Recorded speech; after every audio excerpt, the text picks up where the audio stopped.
तो ये जो आज नया टॉपिक है वो है crossing over.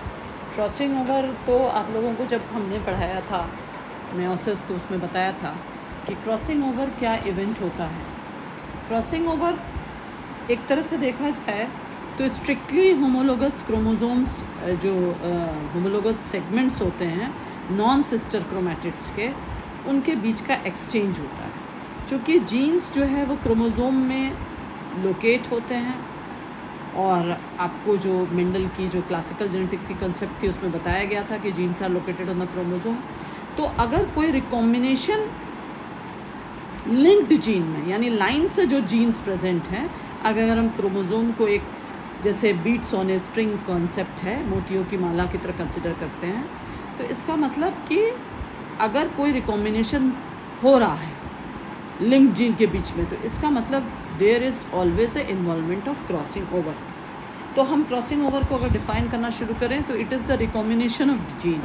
Crossing over actually recombination है जीन का, जो कि जेनेटिक मटेरियल के एक्सचेंज की वजह से होता है, और ये एक्सचेंज जो है होमोलोगस क्रोमोसोम्स के बीच में होता है। तो सबसे पहले जो जैनसन नाम के साइंटिस्ट थे, जैसा कि स्लाइड में आपको दिख रहा है, जिन्होंने काइज़मा फॉर्मेशन, एक क्रॉस शेप स्ट्रक्चर होता है जिसको हम काइज़मा कहते हैं, और काइज़मा फॉर्मेशन को रिलेट किया था क्रॉसिंग ओवर से। और इसके पूरे डिटेल फेनोमेना को मॉर्गन ने लिंकेज और रिकॉम्बिनेशन से रिलेट किया था। जैसा कि इस स्लाइड में आपको दिख रहा है, अगर इस स्लाइड को आप इनलार्ज करेंगे तो आप देखेंगे कि यहाँ पे एक जोड़ा होमोलोगस क्रोमोसोम है, और जो नॉन होमोलोगस जो क्रोमोसोम्स जिनके बीच में एक्सचेंज हो रहा है, जो नॉन सिस्टर क्रोमैटिड्स हैं, उनको अलग अलग कलर से दिखाया गया है। जैसे एक ब्लू कलर का क्रोमोसोम है और एक रेड कलर का क्रोमोसोम है, और जब इनके बीच में क्रॉसिंग ओवर हो जाता है, whenever there is exchange of chromosome segments due to crossing over event which occurs in pachytene, तो उसके बाद कुछ इस तरह से आपको ब्लू के साथ रेड जुड़ा हुआ और रेड के साथ ब्लू जुड़ा हुआ दिखता है, जैसा कि आपने जब मेयोसिस पढ़े थे तो बताया गया था।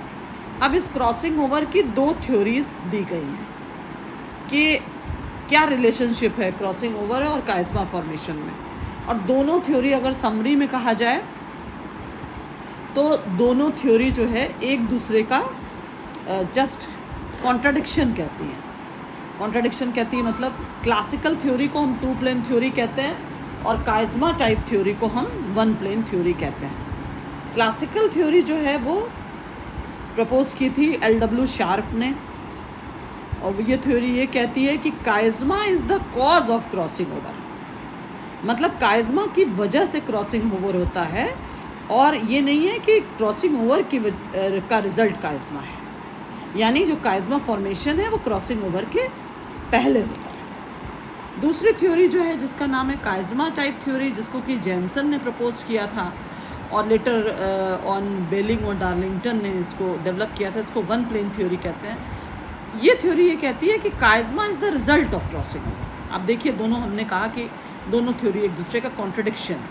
क्लासिकल थ्योरी कहती है कि काइज़मा कॉज है, और काइज़मा टाइप थ्योरी कहती है कि काइज़मा रिजल्ट है क्रॉसिंग ओवर का। तो काइज़मा रिजल्ट है क्रॉसिंग ओवर का, इसके बहुत सारे प्रूफ्स मिले, इसलिए इस थ्योरी को वाइडली एक्सेप्ट किया गया।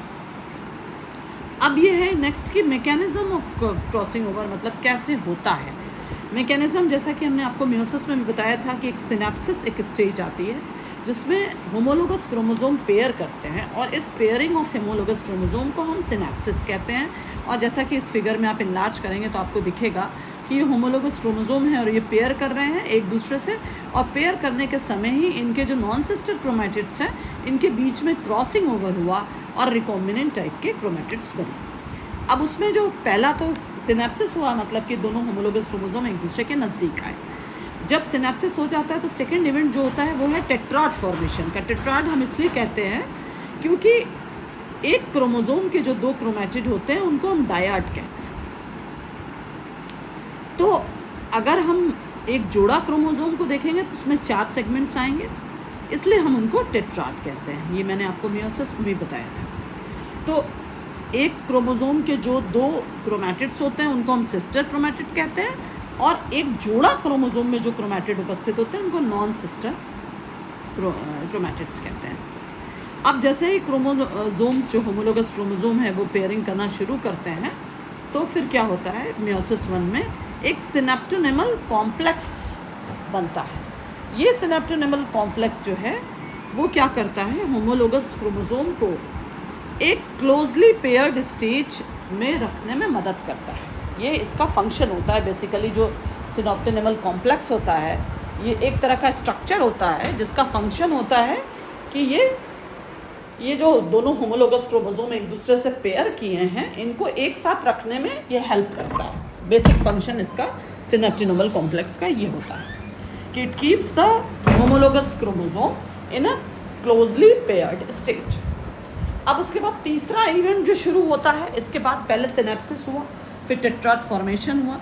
तीसरा जो इवेंट शुरू होता है वो है एक्सचेंज ऑफ क्रोमेटिड सेगमेंट्स, यानी क्रोमेटिड का जो सेगमेंट्स है, जो क्रोमेटिड के जो ये धागे हैं क्रोमोसोम, जो होमोलोगस क्रोमोसोम के जो दो थ्रेड हैं उनके बीच में एक्सचेंज होना शुरू होता है। मतलब एक दूसरे से जो पार्ट्स हैं वो एक दूसरे से बदलना शुरू करते हैं। तो यानी दो नॉन सिस्टर क्रोमेटिड सबसे पहले एक कहीं कांटेक्ट में आएंगे, जहाँ पे कांटेक्ट में आएंगे वही रीजन होगा जहाँ पे जीन्स का एक्सचेंज होगा, और जहाँ पे होमोलोगस क्रोमोसोम्स का जोड़ा एक दूसरे से जुड़ा रहता है और एक्सचेंज करता है, उसी क्रॉस शेप स्ट्रक्चर को हम कायस्मा कहते हैं। अब इसके बाद क्या होगा, सिनेप्सिस के बाद नॉन सिस्टर क्रोमेटिड्स जो है वो ब्रेक करेंगे और रिकम्बाइन करेंगे, जिसकी वजह से क्रॉस बनेगा, और ये एक्सचेंज जो है वो रिकॉम्बिनेशन नोड्यूल्स जो है उससे स्टिमुलेट होता है, और इस रिकॉम्बिनेशन नोड्यूल का फॉर्मेशन पैचेटिव स्टेज में होता है। तो अब आप देखिए, अगर आप फिगर को ध्यान से देखते हैं, वापस उस स्लाइड पे हम जाते हैं तो हम फिगर को ध्यान से देखते हैं, तो आप देख रहे हैं यहाँ पे जो थर्ड वाला फिगर है जिस पे क्रॉसिंग ओवर लिखा हुआ है, तो आप उसमें देख रहे हैं कि ब्लू कलर का क्रोमोसोम है, पर्पल कलर क्रोमोसोम है। तो ये दोनों एक जोड़ा क्रोमोसोम है, पर आप ये भी ध्यान दे रहे होंगे कि जो एकदम एक्सट्रीम राइट और एक्सट्रीम लेफ्ट का जो सेगमेंट है वो इंटैक्ट है, उसमें किसी तरह का एक्सचेंज नहीं है, पर उसके बीच के जो दोनों क्रोमोसोम हैं जो एक दूसरे में लिपटे हुए हैं उन्हीं के बीच में एक्सचेंज हो रहा है। इसी वजह से हम दो तरह के सेगमेंट्स को जनरेट करते हैं। वो दो तरह के सेगमेंट कौन कौन से हैं, एक तो अनचेंज पार्ट है जो कि एकदम एक्सट्रीम राइट और एक्सट्रीम लेफ्ट में है, वो नॉन क्रॉसओवर है, और जिसमें चेंजिंग हो जाती है, जिसमें एक्सचेंज हो जाता है, वो रिकॉम्बिनेट होता है। अब अगला स्लाइड जो है कि what is the significance of crossing over. तो क्रॉसिंग ओवर जो ये पूरा फिनोमेना है, इसका सबसे बड़ा जो सिग्निफिकेंस है ये क्या है कि जेनेटिक वेरिएबिलिटी को प्रोड्यूस करता है। जैसे अगर हम ये मान लें कि प्रत्येक ऑर्गेनिज्म में जो एक प्रोजेनी है उसमें एक जोड़ा होमोलोगस क्रोमोसोम है, तो ये आपको बताया गया है कि one is coming from either parent, one from male and one from female. तो यहीं पे मेल और फीमेल के जो जीन्स हैं उनका एक्सचेंज होता है, जिसकी वजह से हमको जेनेटिक वेरिएबिलिटी मिलती है। अब क्रॉसिंग ओवर से बहुत सारे नए कैरेक्टरिस्टिक्स मिलते हैं, इसलिए प्लांट ब्रीडिंग में तो इसका बहुत ज़्यादा इम्पॉर्टेंट है। न्यू जीन कॉम्बिनेशन से एक इवोल्यूशन में नया इफेक्ट है। फिर उसके बाद मैपिंग, अब जब क्रॉसिंग ओवर होती है तभी हम क्रोमोसोम की मैपिंग भी कर सकते हैं कि मतलब कौन से जीन्स कहाँ पे उपस्थित है। These are some of the significance of the crossing over. Crossing over ये भी जस्टिफाई करता है कि जो जीन्स का अरेंजमेंट है वो लीनियर है, जैसा कि यहाँ पे आप देख रहे हैं सिस्टर क्रोमैटिड्स के बीच में एक्सचेंज हो रहा है। यहाँ पे देखिए नॉन सिस्टर क्रोमैटिड्स हैं और यहाँ पे उन लोगों के बीच में एक्सचेंज हो रहा है। अब टर्मिनलाइजेशन हम किसको कहते हैं, द क्रोमैटिड्स जो है जब एक्सचेंज हो जाता है तो ये जो सेंट्रोमियर है वो धीरे धीरे अपने एंड की तरफ चलना शुरू होता है। This process is known as terminalization. ये तो आपको मियोसिस में भी हमने बताया था, जो कि डिप्लोटिन स्टेज में होता है। इस तरह से देखिए टर्मिनलाइजेशन हो रहा है, यहाँ पे सिस्टर क्रोमैटिड से बाइवेलेंट है, और फिर उसके बाद इसमें क्रॉसिंग ओवर हो रहा है नॉन सिस्टर क्रोमैटिड्स के बाद। अब थर्ड स्लाइड में क्रोमैटिड्स एक्सचेंज हो गए हैं, ब्लू में रेड जुड़ गया है, रेड में ब्लू जुड़ गया है, और फिर उसके बाद डॉटर जो क्रोमोसोम्स हैं वो इसमें इस तरह से हैं, जो एक्सट्रीम राइट और एक्सट्रीम लेफ्ट वाले हैं वो नॉन क्रॉस ओवर है, मतलब उनमें किसी भी तरह का क्रॉसिंग ओवर नहीं हुआ है, पर जो बीच के दोनों हैं वो रिकॉम्बिनेंट टाइप के क्रॉस ओवर। अब अगला जो है कि what are the different theories to explain crossing over, कौन कौन सी थ्योरी है क्रॉसिंग ओवर को एक्सप्लेन करने की। तो दो थ्योरी है, पहली थ्योरी को हम कहते हैं कॉपी चॉइस थ्योरी और दूसरी थ्योरी को हम कहते हैं ब्रेकेज एंड रीयूनियन थ्योरी। तो बारी बारी से आपको बताएंगे। कॉपी चॉइस थ्योरी जो है वो बेलिंग ने प्रपोज की थी। ये थ्योरी ये कहती है कि जो रिकॉम्बिनेंट क्रोमोसोम बनते हैं due to exchange of segments, non sister जो क्रोमैटिड्स के बीच में जो एक्सचेंज होता है उसमें जो रिकॉम्बिनेंट सेक्शंस बनते हैं वो इसलिए बनते हैं कि जैसे ही नॉन सिस्टर क्रोमैटिड्स एक दूसरे के कांटेक्ट में आते हैं वो कुछ सेक्शन को कॉपी करना शुरू कर देते हैं। मतलब there is copying of the sections, not there is physical exchange of perform chromatids. मतलब जो क्रॉसिंग ओवर में इन्वॉल्व जो नॉन सिस्टर क्रोमैटिड्स हैं वो एक्सचेंज ना करके एक दूसरे को कॉपी कर देते हैं, जो कि आप फिगर से ज़्यादा आपको क्लियर होगा कि इस फिगर को आप देखिए। कॉपी चॉइस थ्योरी ये कहती है कि जैसे ही होमोलोगस क्रोमोसोम एक दूसरे के पास आते हैं नॉन सिस्टर क्रोमैटिड्स के बीच में, जब इस तरह से क्रॉस शेप का ये जो आपको स्ट्रक्चर दिख रहा है, क्रॉस शेप का ये दिखता है, तो फिर ये क्या करते हैं कि जो इमीडिएट उनके पैरेलल रीजन होता है उसकी कॉपिंग शुरू कर देते हैं। तो मतलब ये लोग एक्सचेंज के बात को खारिज करते हैं कि मतलब they decline the process of exchange, वो उसको मानते नहीं। वो ये कहते हैं कि यहाँ से इसने इसको कॉपी कर लीजिए और इधर से इसको कॉपी कर लिया, इसलिए ये रिकॉम्बिनेंट बना। तो ये कॉपी चॉइस थ्योरी कहती है। तो कॉपी चॉइस प्रोसेस जो है अगर दोनों स्ट्रैंड में होगा तो रेसिप्रोकल रिकॉम्बिनेंट्स मिलेंगे। मान लीजिए दो क्रोमोसोम हैं, एक पे कैपिटल ए कैपिटल बी है और दूसरे पे स्मॉल ए स्मॉल बी है। जब उनके क्रोमैटिड एक दूसरे के क्लोज कांटेक्ट में आएंगे तो एक दूसरे को कॉपी कर लेंगे, तो ए के साथ स्मॉल बी चला जाएगा और कैपिटल ए के साथ कैपिटल बी चला जाएगा। पर इसमें क्या होता है, कभी कभी हमको पेरेंटल कॉम्बिनेशन भी मिलता है, नॉट हमेशा वन हेड के साथ वन टेल, हमेशा आपको कभी टू हेड्स टुगेदर भी मिलता है। इसलिए इस कॉपी चॉइस थ्योरी को इसका यही ऑब्जेक्शन है। This theory has two objection कि इसके हिसाब से ब्रेकेज और रीयूनियन नहीं होता है, मैंने क्रोमोसोम के सेगमेंट्स न टूटते हैं वापस जुड़ते हैं। और इसका दूसरा ऑब्जेक्शन ये है कि क्रॉसिंग ओवर जो है वो डीएनए रेप्लिकेशन के बाद होता है, ये दूसरा ऑब्जेक्शन।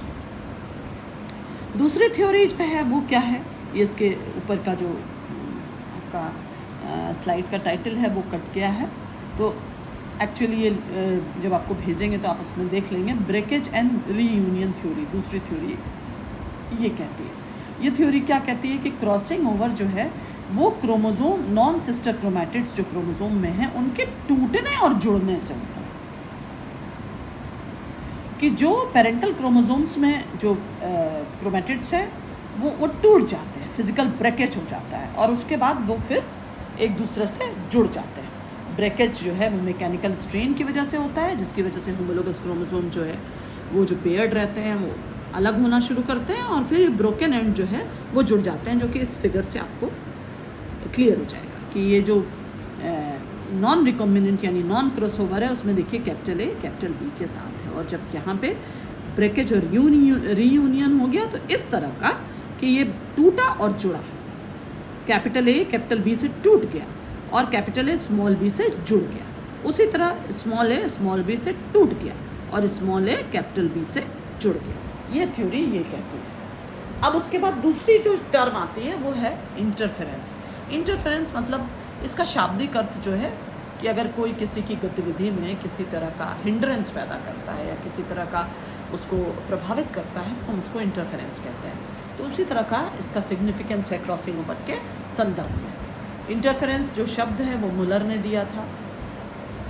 ये कहता है कि अगर क्रोमोसोम को हम एक धागे की तरह समझते हैं और उसमें लाइन से जीन्स हैं, तो किसी एक रीजन में क्रॉसओवर बनने की संभावना दूसरे रीजन में क्रॉसओवर बनने की संभावना को कम करती है। इंटरफेरेंस ये कहता है कि the tendency of one crossover reduces the chance of another crossover, कि अगल बगल दोनों स्थित हैं तो अगर एक जगह क्रॉसओवर बन रहा है तो ये दूसरे जगह क्रॉसओवर बनने के चांसेस को रिड्यूस करती है, इसी को इंटरफेरेंस कहते हैं। और इंटरफेरेंस जो है वो सीधे सीधे जीन डिस्टेंस से अफेक्टेड है। जितना कम जीन डिस्टेंस होगा उतना ही इंटरफेरेंस की संभावना होगी। ऑब्वियस सी बात है कि आप अगर कहीं कोई नज़दीकी है तभी एक दूसरे को प्रभावित करेंगे, जो दूरी होगी तो एक दूसरे को प्रभावित नहीं करेंगे। तो इंटरफेरेंस के साथ भी ये थ्योरी है कि अगर जीन की डिस्टेंस जो है वो कम है तो there are more chances of interference. तो अच्छा, इसमें भी दो तरह के इंटरफेरेंस है, एक पॉजिटिव इंटरफेरेंस और एक नेगेटिव। पॉजिटिव इंटरफेरेंस तो ये हुआ कि एक जगह जो क्रॉसओवर बन रहा है वो दूसरे जगह के क्रॉसओवर को प्रभावित करे। पर कभी कभी क्या होता है कि एक रीजन में रिकॉम्बिनेशन जो है वो दूसरे रीजन के रिकॉम्बिनेशन के चांसेस को इंक्रीज कर देता है। This term is known as negative interference. और ये सिचुएशन जो है कुछ लोअर ऑर्गेनिज्म जैसे कि एस्परजिलस और बैक्टीरियोफेज में ये देखने को मिलती है। और उसके बाद दो और नए टर्म आएंगे, कोएफिशिएंट ऑफ इंटरफेरेंस और कोएफिशिएंट ऑफ कोइंसिडेंस। तो पहले कोएफिशिएंट ऑफ कोइंसिडेंस किसको कहते हैं?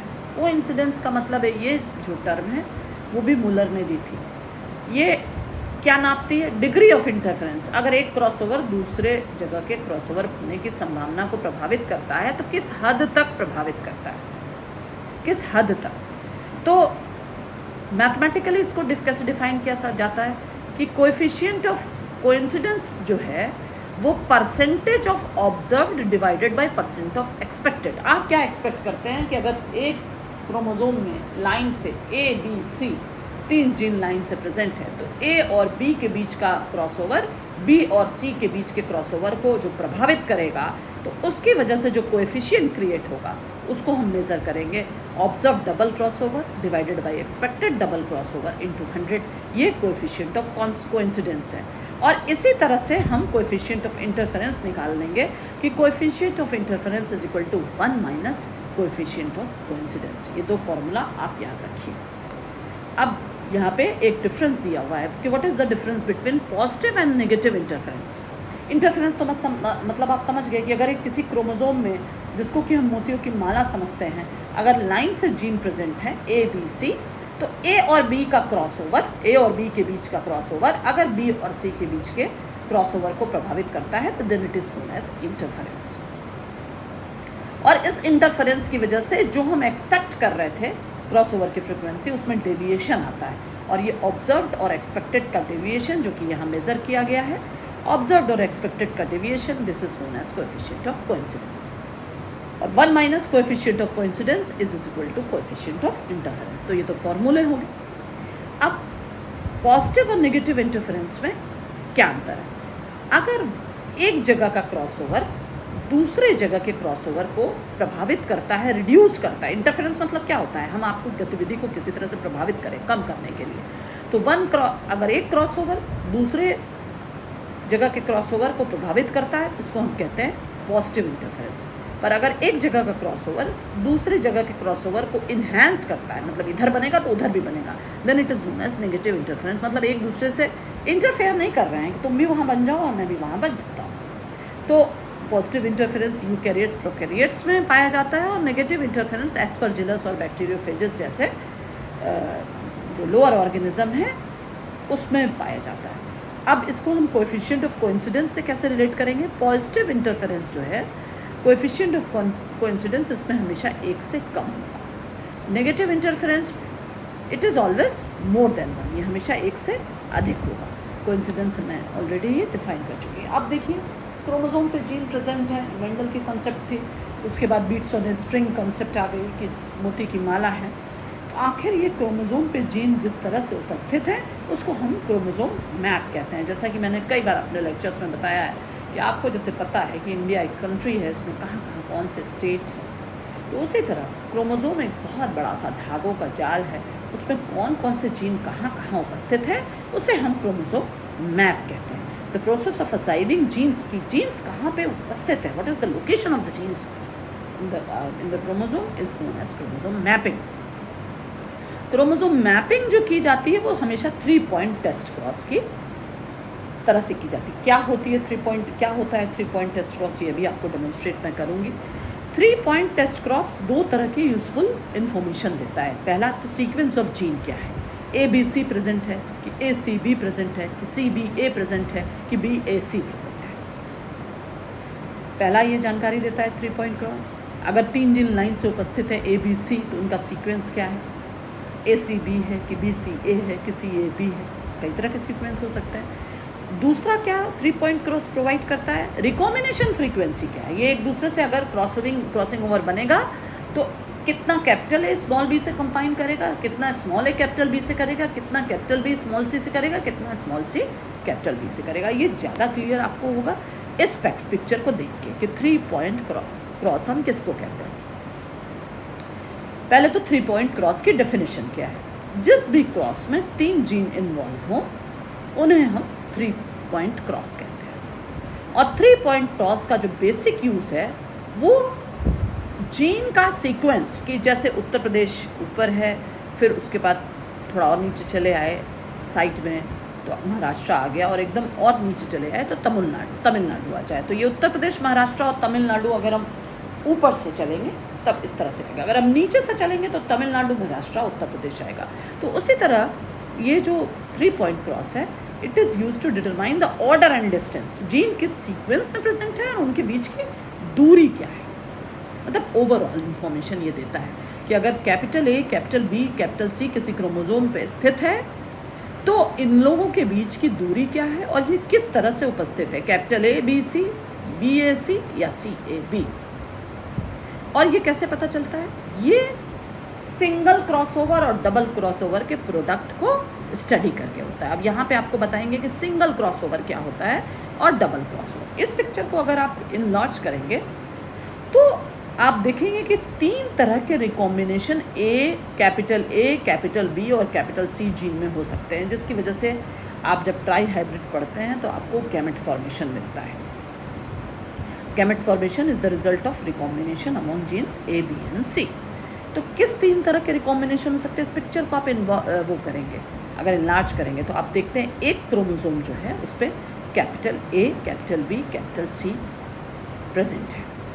अब ये आप अपने से सोच लीजिए कि एक क्रोमोसोम है, यानी कि 2 क्रोमैटिड होंगे उसमें, पर हम आपकी सिंप्लिसिटी के लिए कि आपको आसानी से समझ में आ जाए, एक ही क्रोमैटिड को रिप्रेजेंट करेंगे। दूसरा जो होमोलोगस क्रोमोसोम है उस पर कौन सा जीन उपस्थित है, small a, small B, small सी। तो क्या क्या चांसेस हो सकते हैं। पहला चांस तो ये है कि ए और बी के बीच में, कैपिटल ए और कैपिटल बी, जो पहला फिगर आपको दिख रहा है, कि अगर कैपिटल ए और कैपिटल बी, ये जो पहला फिगर है जिसको मैंने लार्ज अभी किया है, इस फिगर को आप देखिए कि अगर कैपिटल ए और कैपिटल बी के बीच में एक क्रॉस बनता है, सिंगल क्रॉस हुआ, तो इसका रिजल्ट क्या होगा, इसका रिजल्ट ये नीचे इस तरह का होगा। कैपिटल ए आके जुड़ेगा स्मॉल बी से और सी कैपिटल ए वैसे ही रहेगा। यहाँ से आया, अब अगर आप इसको देखें तो कैपिटल ए यहाँ से आया, इस क्रॉस से यात्रा करते हुए स्मॉल बी सी से जुड़ गया। तो ये आपको क्रॉसओवर के रिजल्ट जो मिलेंगे वो इस तरह से मिलेंगे, capital A, small B, small C. दूसरा वाला जो क्रोमोसोम है, जो होमोलोगस क्रोमोसोम है, वो यहाँ स्मॉल ए से टूटा और कैपिटल बी सी से जुड़ गया, कैपिटल बी और कैपिटल सी से जुड़ गया। तो आपको रिजल्ट मिल रहा है स्मॉल ए, कैपिटल बी, कैपिटल सी। ये किसका रिजल्ट है, ये उस सिंगल क्रॉसओवर का रिजल्ट है जो कैपिटल ए और कैपिटल बी के बीच में बनता है। अब आइए दूसरा फिगर देखते हैं। दूसरे फिगर में इसको इनलार्ज करिए तो आपको दिखता है कैपिटल ए बी सी एक क्रोमोसोम में, small a, small B, small सी दूसरे क्रोमोसोम में। अब की बार जो क्रॉसओवर बन रहा है वो कैपिटल बी और कैपिटल सी के बीच में बन रहा है, यानी इसका रिजल्ट क्या होगा, कैपिटल ए, कैपिटल बी और उसके बाद सीधे स्मॉल सी आ जाएगा, और इधर से स्मॉल ए, स्मॉल बी और सीधे कैपिटल सी आ जाएगा। तो देखिए वही हुआ, कैपिटल ए, कैपिटल बी, सीधे स्मॉल सी आ गया, स्मॉल ए, स्मॉल बी, सीधे कैपिटल सी आ गया, क्योंकि क्रॉसओवर जो क्रॉस शेप्ड स्ट्रक्चर है वो कैपिटल बी और कैपिटल सी के बीच में बना है। तो ये तो दोनों हो गया कि सिंगल क्रॉसओवर जब ए और बी के बीच में बनता है तब क्या होगा, और जब बी और सी के बीच में बनता है तब क्या होगा। मान लीजिए डबल क्रॉसओवर बन गया, यानी एक ए और बी के बीच में भी बन गया और एक बी और सी के बीच में भी बन गया, तब क्या होगा, तब कैपिटल ए यात्रा करेगा स्मॉल बी से और फिर स्मॉल सी में चला जाएगा। देखिए यहाँ आया capital A small B small C, और स्मॉल ए यात्रा करेगा कैपिटल बी तक और फिर चला आएगा स्मॉल सी। तो देखिए ये आ गया स्मॉल ए कैपिटल बी स्मॉल सी। ये किसका रिजल्ट होगा कि बीच में रिकॉम्बिनेंट बना। अब की इसके पहले तो किनारे किनारे बनता था, अब की बार क्या है बीच में वन मिडल जीन बदल गया। तो इस तरह का जब रिकॉम्बिनेशन मिल जाता है रिजल्ट में तो पता ही चल जाता है गैमेट फॉर्मेशन के समय, तब जो भी जेनेटिसिस्ट होता है वो ये कंक्लूड कर लेता है। अब यहाँ पे ये पता करना है कि 3 पॉइंट क्रॉस से जेनेटिक्स जो जेनेटिक्स का साइंटिस्ट है या जो जेनेटिक्स में एक्सपेरिमेंट कर रहा है वो क्या कंक्लूड करता है। अब आप खुद देख लीजिए, अगर हमको एक साइड में कैपिटल ए मिल रहा है और उसके बाद स्मॉल बी सी मिल रहा है, तो इसका मतलब क्रॉसओवर जो है कैपिटल ए और बी के बीच में बना है। अगर हमको कैपिटल ए और कैपिटल बी एक साइड में मिलके स्मॉल जीन एक तरफ मिल रहा है, तो इसका मतलब क्रॉसओवर बी और सी के बीच में बन रहा है। पर अगर हमको इस तरह का मिल जा रहा है कि दोनों तरफ कैपिटल बीच में स्मॉल, दोनों तरफ स्मॉल बीच में कैपिटल, तो इसका मतलब डबल क्रॉसओवर बन रहा है। तो इससे ये क्राइटेरिया 3 पॉइंट क्रॉस का क्या क्या बताता है कि इसके क्राइटेरिया क्या क्या होना चाहिए कि जेनोटाइप पहले तो हेट्रोजाइगस होना चाहिए। हेट्रोजाइगस यहाँ है capital A capital B small B capital C small C. दूसरा जेनोटाइप्स जो है उनको हम ऑब्जर्व कर सकें, एलील इनहेरिट कर सकें, ये इसके क्राइटेरिया होना चाहिए। और सफिशिएंट नंबर ऑफ ऑफस्प्रिंग जरूर होनी चाहिए ताकि हम मैपिंग कर पाएंगे। अब उसके बाद कैसे हम लिंकेज डिस्टेंस इस पे कवर करेंगे, ये देखिए ये जो गैमेट फॉर्मेशन देखते थे उस गैमेट फॉर्मेशन में और जीन्स का जीनोटाइप में ये देखिए ट्राई हाइब्रिड का स्टडी ये जो इनलार्ज कर रहे हैं हम, ये दिख रहे हैं capital A capital B capital C को क्रॉस किया है small a small B small c से, तो F1 जो मिला वो हमको हेट्रोजाइगट फॉर 3 जीन्स मिला, यानी capital A capital B small B capital C small C. और इस हेट्रोजाइगट को हमने टेस्ट क्रॉस कर दिया। ये जो दूसरा जो दिख रहा है टेस्ट क्रॉस जहाँ लिखा हुआ है, पहले पेरेंट्स को क्रॉस किया F1 मिला और टेस्ट क्रॉस मिल गया। टेस्ट क्रॉस का रेशियो हमेशा आप जानते हैं कि इसकी डेफिनेशन ही यही है कि हमको हमेशा 1:1 का रेशियो मिलता है। हम क्या देखते हैं, पहला जो जीनोटाइप आपको दिख रहा है इस टेबल को देखिए, small a small B small C parental type का, जिसमें कोई भी क्रॉसिंग ओवर नहीं हो रहा। दूसरा जीनोटाइप जो मिल रहा है वो है capital A capital B capital C, इसमें भी पेरेंटल टाइप का है, कोई भी क्रॉसिंग ओवर नहीं। अगर क्रॉसिंग ओवर सी और बी के बीच में होता है तो हमको capital A small B capital C मिलता है और स्मॉल ए कैपिटल बी स्मॉल सी मिलता है अगर सी और बी के बीच में क्रॉसओवर होता है। उसी तरह अगर हमको सिंगल क्रॉसओवर ए और सी के बीच में होता है तो हमको capital A small B small सी मिलता है, स्मॉल ए कैपिटल बी स्मॉल सी मिलता है। सबका रेशियो आपको 1:1 के। अगर डबल क्रॉसओवर होंगे तो डबल क्रॉसओवर का मतलब कैपिटल ए बी के साथ बीच में सी आ जाएगा और स्मॉल ए बी के साथ कैपिटल सी आ जाएगा, इसको हम कहते हैं डबल क्रॉसओवर। अब हमको क्या कहना है, जैसे ही हमको ये इस तरह का डेटा मिल गया, अब हमको लिंकेज डिस्टेंस जीन ABC की निकालनी है। तो हम पहले नॉन क्रॉसओवर निकालेंगे, सिंगल क्रॉसओवर निकालेंगे और डबल क्रॉसओवर निकालेंगे, जो यहाँ पे आपको दिख रहा है। सबसे ज़्यादा प्रोबेबिलिटी क्या है कि नो क्रॉसओवर है, क्योंकि देखिए सबसे ज़्यादा अगर संख्या आप देख रहे हैं 305, 310, 140, 145, 6, 9, 42, इसमें सबसे ज़्यादा संख्या 305 और 310 की है। इसका क्या मतलब है कि ये जीन कहीं ना कहीं से लिंक्ड है, इनके बीच में क्रॉसिंग ओवर नहीं हुआ है। तो हमने क्या प्रोबेबिलिटी निकाल दी कि देयर इज़ हाई प्रोबेबिलिटी कि क्रॉस ओवर नहीं हो रहा है, क्योंकि सबसे ज़्यादा ऑफस्प्रिंग कौन से हैं, नॉन क्रॉस ओवर यानी पेरेंटल टाइप के, capital A capital B capital C type के और small a small B small c के। तो हमने ये तो एकदम क्लियर हो गया कि यहाँ पर कोई भी तरह का क्रॉसिंग ओवर नहीं हो रहा है, क्योंकि क्रॉसिंग ओवर होता तो ये 305 और 310 नहीं मिलते। मतलब समझ लीजिए तो 1000 में से 60% तो आपको पेरेंटल टाइप के मिल गए। इसका मतलब यहाँ पे क्रॉसिंग ओवर नहीं हो रहा है।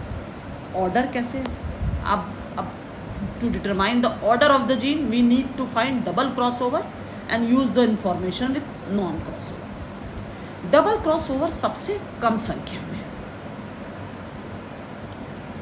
यानी कि ए बी स्मॉल सी और small a small B C जो है डबल क्रॉसओवर का रिजल्ट है, जिसमें कैपिटल सी मिडिल चीन है, तभी आपको इस तरह का रिजल्ट मिलेगा। तो सीधे हम कंक्लूड कर लेंगे, यहाँ पे रिशफल कौन कर रहा है, कैपिटल ए बी तो साथ साथ रह रहा है, स्मॉल या तो कैपिटल ए कैपिटल बी साथ है, स्मॉल बी साथ है, ये सी ही बदल जा रहा है। इसका मतलब सी की संख्या जो है, सी की जो पोजीशन है वो बीच में, समझ रहे हैं।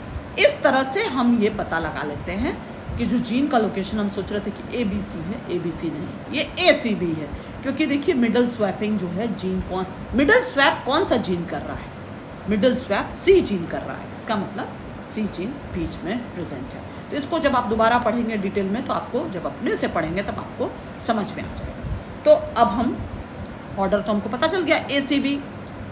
डिस्टेंस कैसे निकालेंगे, डिस्टेंस निकालने का फॉर्मूला है, जितना कम डिस्टेंस होगा क्रॉसओवर उतना कम बनेगा, जितना लार्जर डिस्टेंस होगा क्रॉसओवर उतना ज़्यादा बनेगा। डिस्टेंस निकालने का फॉर्मूला सीधे ये है, single crossover plus double crossover divided by total offspring into 100 is equal to number of map units between genes. तो जैसे ही आप ये प्रीवियस स्लाइड में जो संख्या है, यहाँ पर ऑब्जर्व्ड संख्या का प्रयोग किया जाएगा। जो संख्या है 305, 310, 140, 145, 6, 9, 42, 43 और 1000, इस संख्या का यहाँ प्रयोग किया जाएगा। कैसे प्रयोग किया जाएगा, फॉर्मूला ऐसे, distance between A and C. Single crossover और डबल क्रॉसओवर कितना है, यहाँ देखिए, अगर इस स्लाइड में देखिए तो 42 और 43 है single crossover between A and C, और single crossover between A and C. तो यानी हमको 42 और 43 को प्लस करना है, किससे, डबल और क्रॉसओवर से। डबल क्रॉसओवर कितना है, डीसीओ यानी डबल क्रॉसओवर 6 + 9। तो यानी कि हम यहाँ पे जोड़ देंगे 42 + 43 + 6 + 9 डिवाइडेड बाय 1000 × 100। ये सेंटी मॉर्गन में जीन के जो डिस्टेंस है, Morgan after the name of the scientist, क्योंकि सारा लिंकेज का स्टडी जो है मॉर्गन ने किया था, इसलिए उन्हीं के नाम पे यूनिट डिसाइड कर दी गई, 10 सेंटी मॉर्गन। आप जब इसको कैलकुलेट करेंगे तो आपको लगभग 10 सेंटी मॉर्गन हो जाएगा। उसी तरह distance between C and B कैसे निकलेगा, सिंगल क्रॉसओवर्स को जोड़ दीजिए और डबल क्रॉसओवर को जोड़ दीजिए। तो सिंगल क्रॉसओवर क्या है, सिंगल क्रॉसओवर यहाँ आप देखते हैं कि सी और बी के बीच में 140, 145, और डबल क्रॉसओवर क्या है, डबल क्रॉसओवर जो है वो 6 और 9 है। तो 140, 145 + 6 और 9 डिवाइड बाय 30 सेंटीमीटर। तो अब इस तरह से जीन मैप बन जाएगा। एक तो पहले ही हम कंक्लूजन निकाल रहे थे, क्योंकि बीच वाला जीन स्वैप हो रहा था, बीच वाला जीन जो है वो सी था, तो ए सी बी हो गया। और उसके बाद इस तरह से मैप बन जाता है, एक स्केल बन जाती है। ए सी के बीच का डिस्टेंस निकला है 10 सेंटी मॉर्गन, और सी और बी का डिस्टेंस निकला है 30 सेंटी मॉर्गन। तो इस तरह से ये जीन मैप बनता है। फिर यही फार्मूला जो है कोएफिशिएंट ऑफ कोइंसिडेंस का, जो मैं अर्लियर मैंने आपको बताया है, उसी फॉर्मूले को रख के ये पूरा न्यूमेरिकल निकाला गया है कि कैसे आप कोएफिशिएंट ऑफ इंटरफेरेंस निकालेंगे और कोएफिशिएंट ऑफ, अगर आपका coefficient of coincidence equal to 0 है, इसका मतलब कंप्लीट इंटरफेरेंस है। अगर 0 से 1 है, इसका मतलब पार्शियल इंटरफेरेंस है। अगर इक्वल टू 1 है तो इसका मतलब नो इंटरफेरेंस है। कोएफिशिएंट ऑफ कोइंसिडेंस निकालने का फॉर्मूला हमने आपको प्रीवियसली बताया, number of observe double crossover divided by number of expected. तो जैसे ही आप निकालें 42, 43 और ये एससीओ फ्रीक्वेंसी निकाल लेंगे, उसके बाद एक्ससीओ फ्रीक्वेंसी निकालने के बाद आप कोएफिशिएंट ऑफ कोइंसिडेंस का फॉर्मूला ऑब्जर्व और एक्सपेक्टेड के रेशियो से निकालेंगे, जो कि यहाँ पे आप देखिए लार्ज करके 0.5 निकल रहा है, और इंटरफेरेंस का फॉर्मूला 1 - 0.5 = 0.5 निकल जाएगा। तो यानी 0.5 निकला, इसका मतलब क्या है, यहाँ पहले ही बताया जा चुका है कि अगर 0 और 1 से के बीच में है तो there is a partial interference.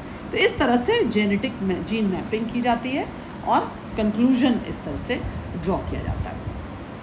तो इस तरह से आपका ये क्रॉसिंग ओवर का जो टॉपिक है वो ख़त्म होता है, जिसमें कि आप क्रॉसिंग ओवर जो है डिटेल में आप पढ़िएगा, और अगर इसमें कोई भी प्रॉब्लम होगी तो ऑफलाइन क्लास में इसको आपको डिटेल में बताया जाएगा, और इस स्लाइड को भी अभी हम भेज देंगे।